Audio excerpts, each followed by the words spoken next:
Bonjour à toutes, bonjour à tous, bienvenue dans Fast Club. Bonjour Nicolas. Bonjour à vous. Bonjour Romain. Bonjour Stéphane, bonjour Nico. Pilier du Fast Club avec une voiture incroyable. J'en ai marre, j'en ai marre. Moi, en tout cas, on m'a dit qu'il y avait ça aujourd'hui dans l'émission du Fast Club, j'ai couru. Bah bien sûr. Une Bentley, la voiture de la honte, regardez-moi. C'est bien, c'est luxueux, ça fait pourri. c'est 100%, c'est tout le savoir-faire du luxe anglais dans Bien l'automobile. sûr. Il y a du bois partout. Voilà, ça a combien de temps ça? 10 ans ça? Voilà, cette alors, voiture elle est toujours 10 ans. fabriquée avec des facelifts à l'avant et à l'arrière. Finalement, elle n'a pas pris une ride. Non, non, elle n'a pas pris une ride, c'est une Combien ça vieille vaut? auto. Combien ça vaut? Aujourd'hui, ça dépasse 300 000 euros, même on fait les 400 sur les nouvelles. Mais ensuite, voilà, ah non, c'est hors de prix, ça c'est sûr. Oui, enfin, ça, c'est sûr. oui, c'est justifié quand tu regardes le luxe et la qualité de fabrication. Tout est fabriqué à la main. C'est Romain, magnifique, c'est pas une voiture c'est de magnifique. sport. C'est un art de vivre. Bentley, ça a toujours été pour moi la Rolls des pauvres. Alors qu'en Mais fait, c'est n'importe quoi, tu dis n'importe Justement, quoi. tu devrais aimer parce que Bentley. c'est la Rolls plus sportive. Tu dois aimer. oui, mais Bentley a commencé à exister pour moi à partir de la Continental GT. Voilà, mais alors du coup, il aime Avant- celles qui avant, sont on des oublie. voitures, des Ah, voitures. avant, également, c'est On pas oublie, des vraies belles c'est une voitures. voiture sportive un petit peu, c'est bien. Alors, on va regarder le sommaire de l'émission et ensuite on se retrouve dans cette ambiance de salon anglais. Cette semaine, dans Fast Club, c'est la fête à Las Vegas. Mais une question titille notre pilote. Quel supercar aura le plus de succès aux yeux des touristes, mais surtout auprès des jeunes demoiselles? Lamborghini Murcielago, Ferrari F430 ou Audi R8? La réponse dans quelques instants, et c'est sur le strip que ça se passe. Vous verrez ensuite notre pilote dans ce qu'il sait faire de mieux. Aller vite, très vite. Mais attention, ce n'est pas derrière une console de jeux vidéo qu'il fera tomber les chronos, mais bel et bien sur le Las Vegas Motor Speedway au volant de la Nissan GT-R. Vous ferez ensuite connaissance avec le coupé 4 portes de la marque à l'étoile, la toute dernière Mercedes CLS. Mais rassurez-vous, on est dans Fast Club. C'est donc sur la version 63 AMG que l'on s'est penché. Et croyez-nous, malgré ses airs de bourgeoise, elle en a sous le capot. Et pour finir, l'habituelle rubrique tuning avec cette semaine une Volkswagen Golf d'un rouge étincelant. Fast Club, c'est tout de suite sur W9. Alors, il faut reconnaître, Nicolas, que cette voiture, on a déjà fait un sujet d'ailleurs avec Derka, les Anglais l'adorent, mais aussi les rappeurs, les joueurs de basket. Enfin, en Amérique, elle plaît aussi Il a beaucoup. aimé ça, Derka? Il a aimé ou pas? Il a adoré. Eh ben Derka, oui. Il s'est senti très très bien. Mais avec bien cette voiture. sûr. Très très bien. Ça Il plaît ose aux pas. rappeurs. Ah ouais, Ça plaît aux il rappeurs. ose Bah, pas. t'as qu'à voir ça aux États-Unis. C'est à mon avis, t'as deux marques aux États-Unis qui priment et Audi l'a bien compris. C'est Lamborghini Frime Ultime et également les Bentley. Eh ben ça tombe bien, messieurs, parce que ça, c'est votre voiture de frime. Moi, pour moi, c'est Lamborghini, ok? Las Vegas, Lamborghini Murcielago, on a de quoi frimer, là. Au moins, c'est pas comme une Bentley sous la neige à Paris à 30 à l'heure. Exactement. Romain a honte dans la Bentley en France, mais regardez ce que ça donne lorsque Romain a décidé de frimer à Las J'assume Vegas. pleinement. Il assume. On a décidé de se la péter un petit peu à Las Vegas. Regardez.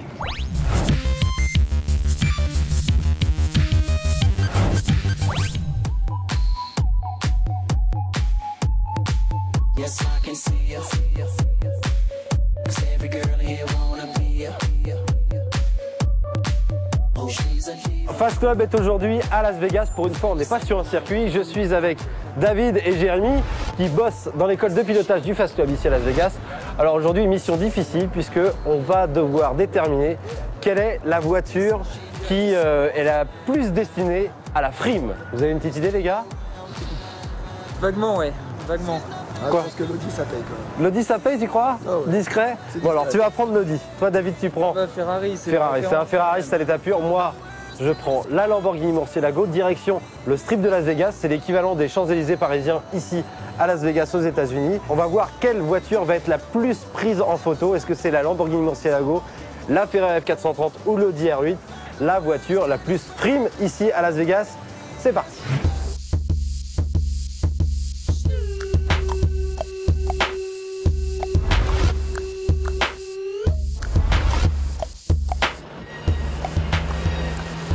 Ah, je viens de me prendre un petit flash avec la Murcielago. Ah, un flash pour la Ferrari. Ah, alors Ah, le bruit de la Ferrari quand même, c'est pas mal. Hein.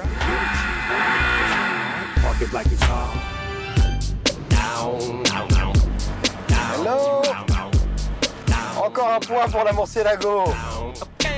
Je vous dis ça paye, la Murcielago. Shady's back. Tell Jérémy, t'as vu, ça fonctionne hein, parce qu'il y a un petit peu un attroupement là. Il y a au moins une trentaine de personnes qui regardent que ce soit l'Audi R8, la Ferrari. On s'est fait flasher encore. Ah, encore un flash de plus. Which car do you prefer between the Audi? Which one? The yellow. Ah, la Murcielago encore. Where you from? Where you from? Tri-City, Washington. Washington. Ah voilà, un américain. Ok. Excuse me. Hello. Oh, what am I choosing between? The yellow one or the red one? To show off on the strip, you know. I gotta tell you, I like yellow. Ah, elle aime le jaune aussi, la demoiselle, voilà, Murcielago.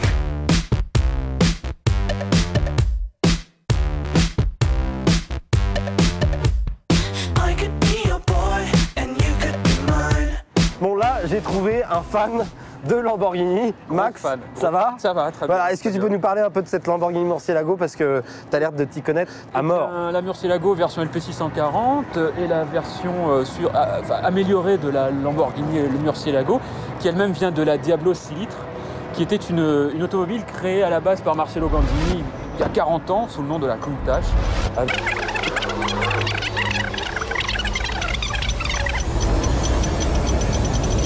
Lambeau pas content, ils ont sorti la Diablo. La Diablo a donné la Murcielago. Donc aujourd'hui, on a une vraie Lamborghini. Stéphane Rothenberg sort de ce corps. C'est pas possible. L'un des avantages de la Murcielago, c'est quand même ça. On peut rouler comme ça. Bon là, voilà, je triche un petit peu pour obtenir 2-3 flashs supplémentaires, hein, mais vous m'en voudrez pas. Bringing to the folks, Snoop Doggy Dogg and Dr. Dre is at the door, ready to make an entrance, so back on up, cause you know we're about to rip shit up. Give me the microphone first so I can bust like a bubble. Which one is your favorite? David lui demande quelle est sa favorite, tout simplement. I never drive it, but I think I like the Lamborghini? Yeah. Which one is your favorite? Favorite Ferrari. Ferrari? Ferrari, ah, you're my best friend. I'm a Ferrari fan myself. Lamborghini. So which one is your favorite car? No, Lamborghini. Ah, encore un vote pour la Lamborghini ici. Yo. Ferrari. Ferrari, voilà, Ferrari, 2 points, ça remonte. Ferrari! Forza Ferrari! Ouais! Jérémy, il y a une jeune femme toute seule, c'est pour toi, ça, c'est ta cam. Voilà, Allez, ça normalement c'est pour moi ça. Alors, hey, how are you? I'm Jeremy. Zina. What's your name? Zina. Zina. Zina, where are you from, Zina? I live here, Las Vegas. Oh, you Elle do? habite à Las Vegas. Bah voilà, une habitante de Las Vegas, c'est parfait. So, in your opinion, which car here do you prefer? I like the silver. This one, the Audi R8? Yeah. L'Audi R8, ah bah j'ai raté. Eh oui les gars, je vous avais dit que ça payait l'Audi R8. Ah là, non, mais tu l'as acheté, c'est pas possible. Mais là. non. Do you want to go and try it? Do you want to go for a ride? All right. Ah ouais, bah les gars, écoute, ça un petit peu. paye. Ah bah il part avec, et bah ça paye directement, a priori. Hein. Voilà, c'est pas mal, hein, finalement. Merci beaucoup. L'Audi R8, on te laisse faire, hein. C'est classe, c'est simple. Ciao Jérémy, hein.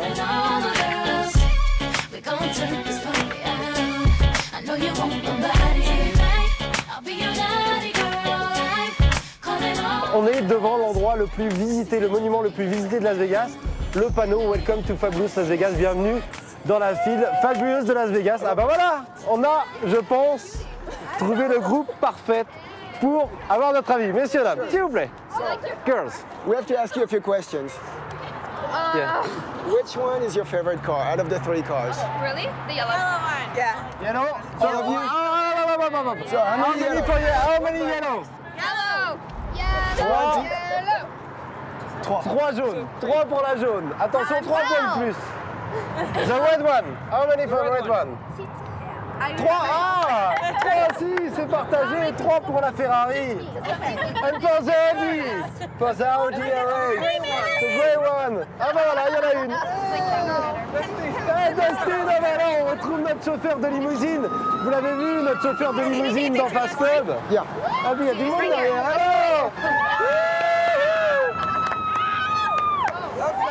Alors allez là. Voilà, on est parfait ici. Allez, écoutez, c'est ça Las Vegas. Hein, on est pile poil dans l'endroit où on va trouver les femmes qui viennent enterrer leur vie de jeune fille ici à Las Vegas parce que c'est une grande spécialité. Which one of this car do you prefer? Red. I prefer the yellow. Un point pour la jaune, un point pour la rouge encore. La Ferrari aussi finalement, on voit que la Ferrari ça marche pas mal.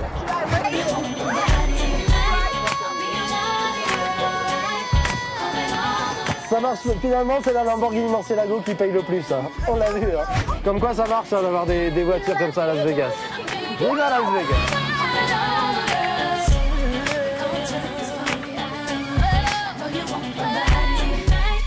Bon les gars, petit bilan, Audi R8, pas terrible Audi R8. Hein. Bah, écoute, très bien, bah regarde, pour moi, j'ai pas perdu ma soirée. Hein. Ah oui, c'est vrai qu'il n'a pas perdu sa soirée.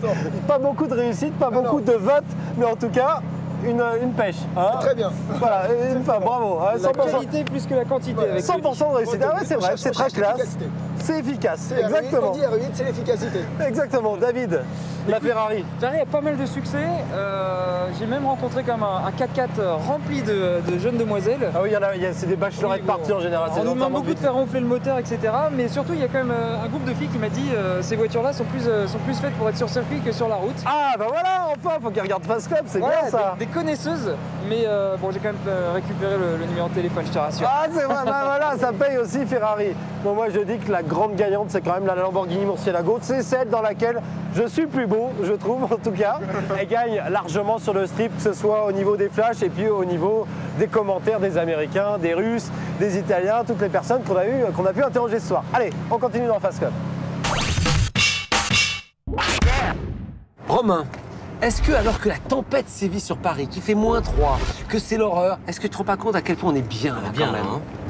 Mais lâchez-moi avec votre voiture, j'en ai marre, Voilà. Vous arriverez pas à me convaincre. Voilà. C'est vrai. D'accord, en fait tu es en train de nous dire que t'es pas bien là, c'est pas confortable. On est bien, les gens ils nous crachent dessus. Un petit peu.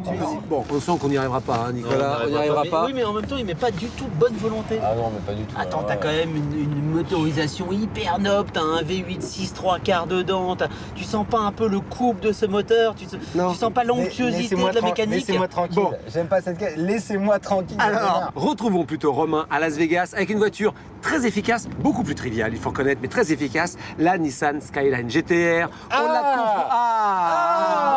Non mais attends, c'est une horreur, c'est Plasticland cette voiture, une finition abominable. Elle est laide et ça tu vas me dire que c'est moche? Non, elle est pas... Non. Attends. Voilà. Elle est quoi, la Nissan? Allez, des performances un petit peu, 4 roues motrices. Comme ça, de la performance, faut un petit peu de, je sais pas, un petit art de vivre, une belle ligne. T'as raison, un circuit, des pneus, de l'essence, et on va cramer tout ça à Vegas. C'est parti, la Skyline GTR avec Romain Thievet en commande, ça envoie.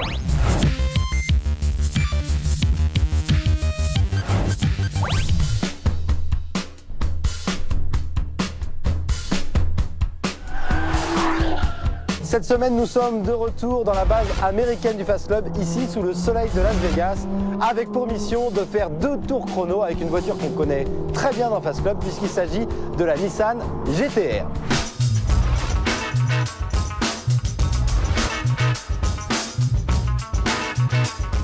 On l'a vu beaucoup dans Fast Club, cette Nissan GTR, mais finalement, moi je commence à m'habituer maintenant.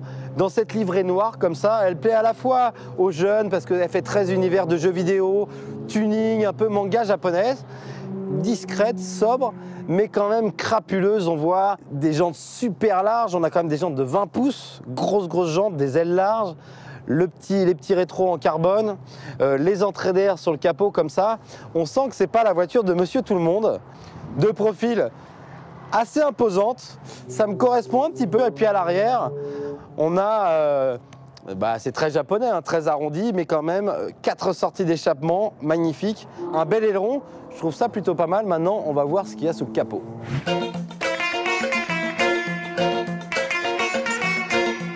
On a un moteur V6 biturbo qui développe 485 chevaux. Pas mal de couple grâce au turbo, 58 mètres kg de couple. Résultat, des performances redoutables, 3 secondes 4 de 0 à 100. C'est une voiture qui va chatouiller sur le Nürburgring les performances d'une Ferrari, d'une Lamborghini, d'une Porsche. Les performances, on les a avec les chiffres. Nous, ce qui nous intéresse dans Fast Club, c'est de l'essayer sur circuit.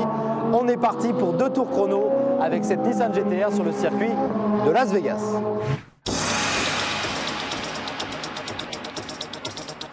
Nous voici à l'intérieur de cette Nissan GTR où l'ambiance est très jeu vidéo.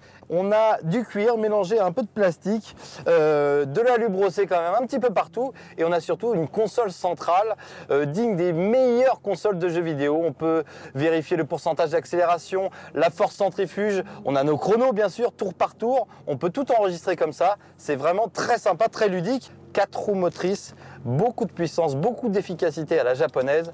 C'est parti. Vous êtes prêts? 3, 2, 1, c'est parti. On est catapulté, toute la puissance passe. Pas du tout de patinage ici à l'accélération. Would you like to come in now? Would you like to come inside? Would you like to come in now? Légère glisse, mais dès qu'on accélère, ça revient ici. On a vraiment du mal à prendre en défaut cette voiture. Hein. Quelle efficacité, c'est incroyable. Je peux vous dire qu'au chrono, ça va payer à mon avis. J'arrive pas à déconnecter complètement l'anti-patinage. On va essayer quand même.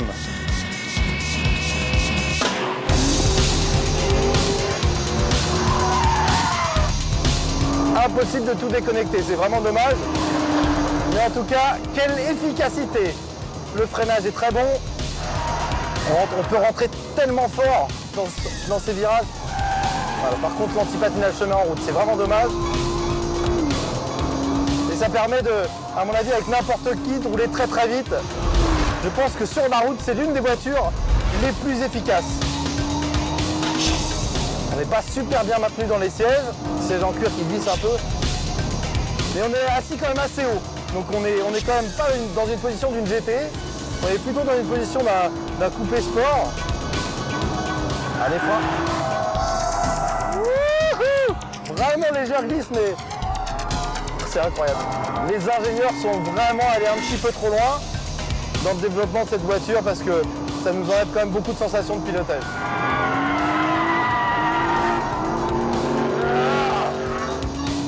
Qu'est-ce que ça m'énerve! C'est une voiture qui se conduit toute seule.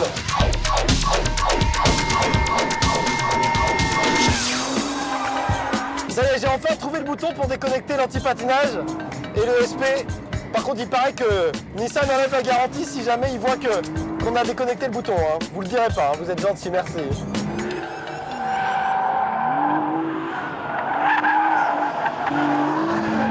Allez, un peu de glisse maintenant avec cette GTR quand même. Ah voilà, l'auto se place quand même beaucoup mieux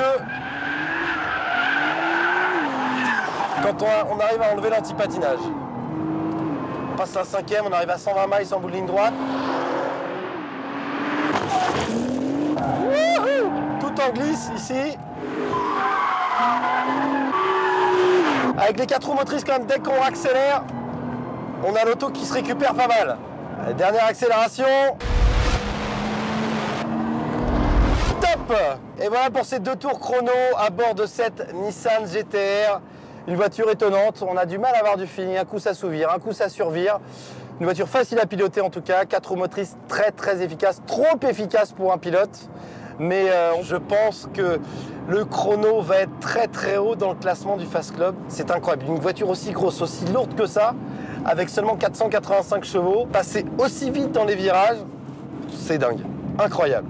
Allez, on regarde tout de suite son classement dans le tableau récapitulatif des chronos du Fast Club.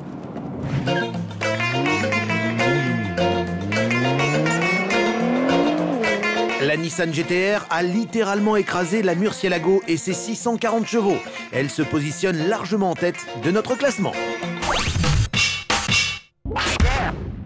Messieurs, je vous propose maintenant, dans un univers complètement différent, de découvrir une voiture extrêmement performante, mais qui offre 4 places assises, la Mercedes CLS 63 AMG. Opinion de Nicolas, bien ou pas? On va dire que c'est pratique. Ah, toi, t'es pas très Mercos. Hein. Il aime pas trop, hein. C'est Stéphane, t'es le seul. Ah, moi j'adore. Le moteur fabuleux. T'es tout seul. Moteur fabuleux. Mécanique et aussi le confort et la praticité de l'auto. C'est vrai que c'est des autos merveilleuses, mais après, au niveau du style et au niveau de... Non, ça fait un peu chauffeur de taxi. C'est pour nous. Ah, chauffeur de taxi. Un peu chauffeur de taxi. Attendez. Merci Nicolas, oui. Regardez un moteur extraordinaire. Mercedes CLS 63 AMG, c'est tout de suite.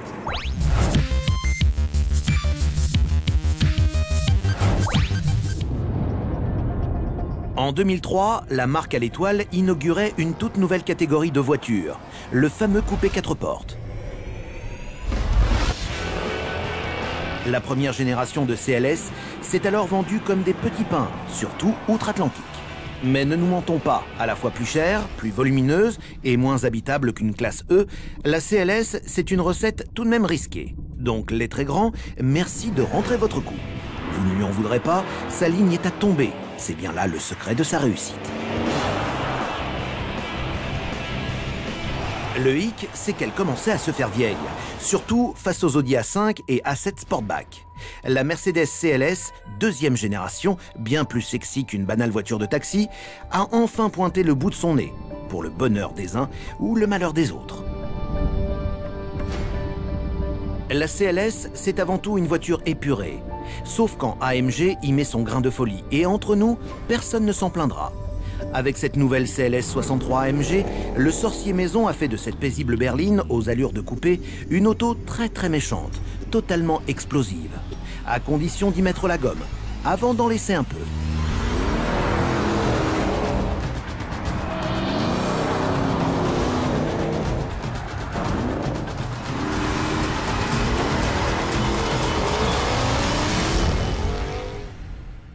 Petit rappel.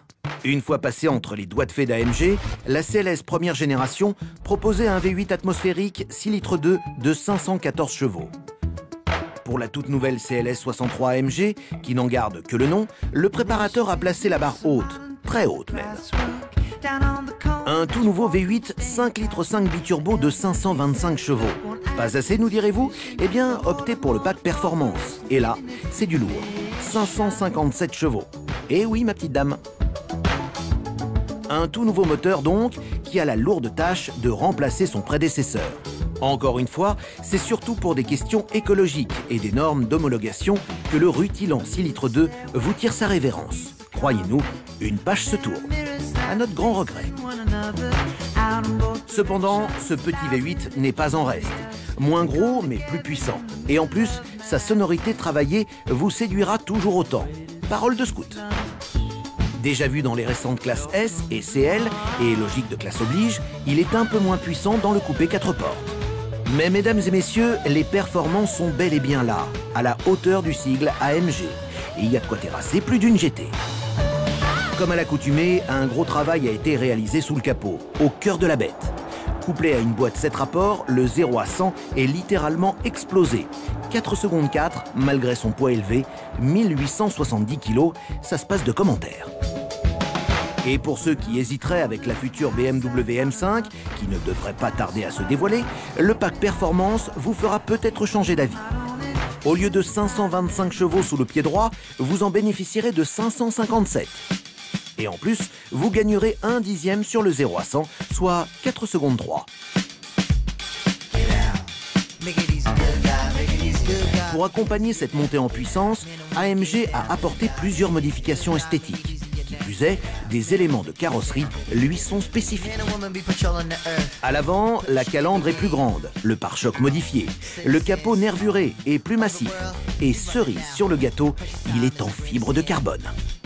Sans parler des magnifiques jantes 19 pouces qui viennent souligner cette silhouette très sportive et pour le moins intimidante. À l'arrière, le mini aileron sur le coffre, l'imposant diffuseur en carbone et les 2 doubles sorties d'échappement lui confèrent un look méchant, voire carrément bestial. La belle étoilée devient une méchante familiale. Parlons à présent de ce qui fâche. Comme d'habitude, Mercedes ne déroge pas à la règle. 116 000 € en entrée de gamme, ça va grincer des dents. Et pour les plus énervés, ce sera 7 800 € de plus pour le pack performance. Alors, 525 ou 550 chevaux? Là est la question. Par contre, ça fera un peu juste par rapport à sa concurrente, la future Audi RS7. Il se murmure que son V8 développerait la bagatelle de 600 chevaux. Affaire à suivre. That's what I want. That's what I want.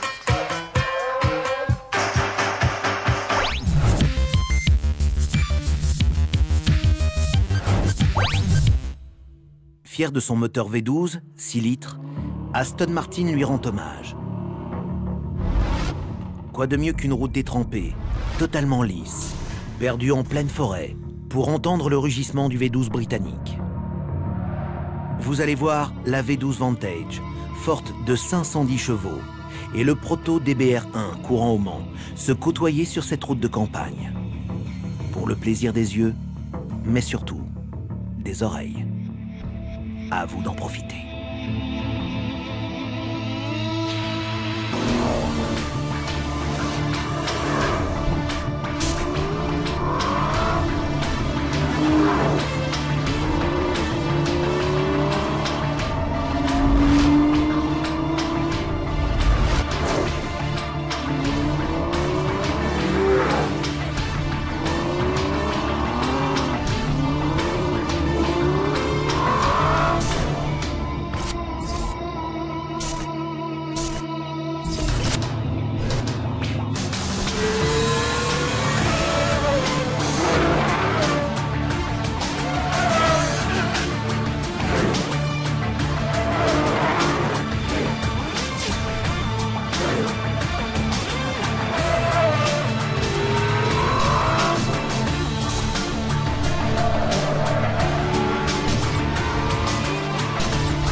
Bon les gars, on est dans nos lits, on décapote. Ah, je savais qu'il allait faire n'importe quoi. Et tu peux pas avoir une t'empêcher. voiture qui sert à rien. D'accord, il fait moins 3 degrés, donc c'est juste pas du tout le temps idéal. On est les seuls débiles en France à décapoter aujourd'hui. Très bien, au moins ça va être Mais drôle. oui, mais regarde. Ouverture de la capote Ouverture. en 45 minutes. Voilà, il faut être très patient.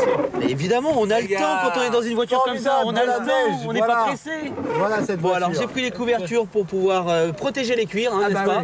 Voilà.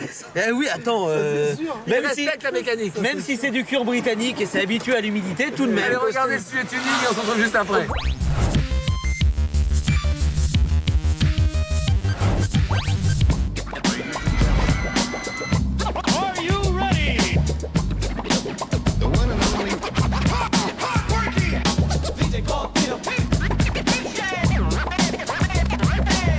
Je m'appelle Julien, j'ai 28 ans, je viens de Moissac et je suis artisan terrassier et je vais présenter mon véhicule, une Golf 2 GTI 16.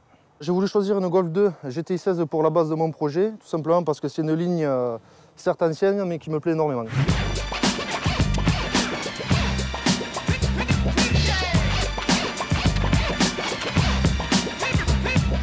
La ligne de ce projet, c'est d'avoir un aspect agressif mais sobre à la fois. C'est pour ça que j'ai essayé de faire des modifications qui ne sautent pas forcément aux yeux de suite, mais rester discret, voilà. Donc je suis parti sur ce pare-choc avant parce qu'il a un aspect quand même assez agressif et c'est ce que je recherchais. Par exemple, il a 2 anti-brouillards de choc aux côtés, une bonne aération devant et moi j'ai accentué cet effet agressif par une lame supplémentaire. Le travail qui a été effectué sur la calandre, c'est le changement déjà des feux avant qui sont transparents en forme miroir, exprès pour accentuer cet effet contraste entre le rouge et l'aspect chromé. Les calandres, c'est calandre 3 branches sans sigle. Et par-dessus, j'ai rajouté ça, une paupière de phare. J'ai voulu choisir ce modèle de jante qui est en 18 pouces. Déjà, je suis parti sur du chrome pour toujours avoir cet aspect de contraste entre la belle peinture et le chrome. Et ensuite, elle est accentuée d'inserts en plastique qui sont démontables et que j'ai peints en caisse. Donc en budget, des jantes sans les pneus, il faut compter 2000 €, tout simplement parce qu'elles sont importées. C'est un modèle quand même assez rare, c'est pour ça que je les ai pris pour justement sortir un peu du lot.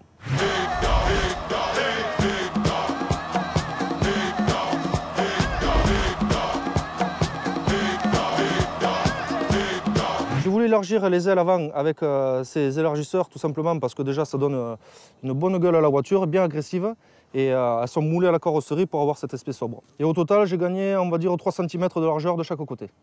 Sur le flanc latéral, en premier lieu j'ai sorti les baguettes d'origine et lissé tout simplement parce qu'il y a des trous pour clipser cette baguette donc j'ai tout soudé, tout lissé. Ensuite j'ai rajouté un bas de caisse qui est moulé aux extensions d'ailes avant et arrière et ainsi qu'à la caisse. Donc pour la couleur, je suis parti sur un rouge candy, tout simplement parce que je voulais quand même une couleur flashy. L'application de cette peinture, en fait, à la base, c'est un doré qu'on applique, et plus après 4 ou 5 couches de vernis coloré, plus une couche de vernis transparent. Et on va dire qu'il y a un budget de 3000 € rien que pour la peinture. Là. Donc sur l'arrière, j'ai fait un gros travail de lissage, c'est-à-dire que j'ai supprimé tout l'emplacement de la plaque d'immatriculation, ainsi que le trou pour l'essuie-glace.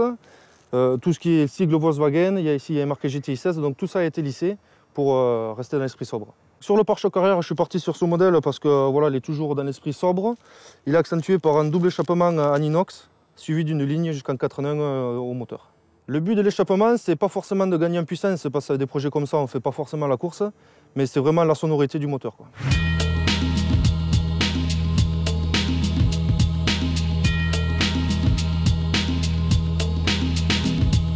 Sur ce véhicule, la grosse surprise, c'est quand même le coffre, l'intégration de la sono.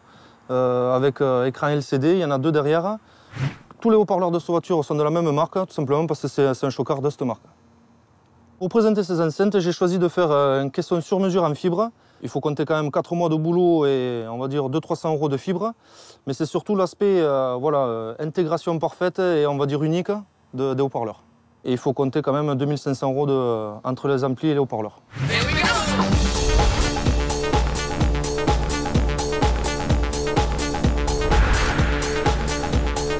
Sur la partie avant, la sono avant, je suis parti sur un kit 3 voies éclaté, sur un support en fibre que j'ai réalisé moi-même, avec le logo qui s'allume de la marque, ainsi que le petit support des tuteurs qui est derrière le support des rétros.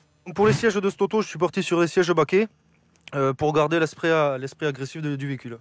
Pour la sellerie intérieure, il y a un full cuir Alcantara, donc c'est 2 matières différentes. J'ai choisi la couleur beige, toujours pour trancher avec le rouge de l'extérieur. Pour réaliser une sellerie comme ça, il faut compter, on va dire, un bon mois et demi de boulot, sachant qu'il y a le tableau de bord qui est quand même assez compliqué à faire. Et en tarif, il faut compter 3500 € avec la main d'œuvre. Donc ça, c'est une voiture qui, à la base, cote dans les 2000 €. Et moi, il m'a fallu 4 ans de boulot pour la refaire entièrement et on va dire 20 000 € de budget.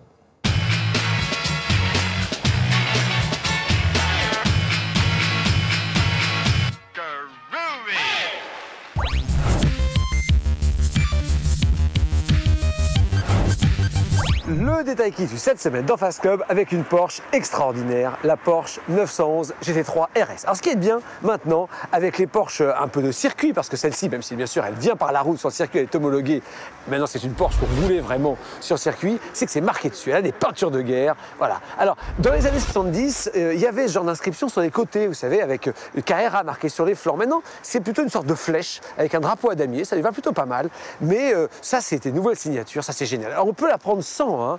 C'est une option gratuite, j'allais dire. Mais je recommande quand même de le choisir parce que quitte à aller jusqu'au bout avec ces Porsche, autant choisir véritablement tout ça. Regardez cet aileron fixe, hein, sur les normes 911 normales, il est télescopique et il monte en fonction de la vitesse. Là, il est fixe, il est en carbone, vous le voyez bien. Juste magnifique. Comment ne pas craquer sur cette voiture? Alors à l'intérieur, là encore, quelques petites signatures tout à fait spécifiques. Bien sûr, l'arceau de sécurité.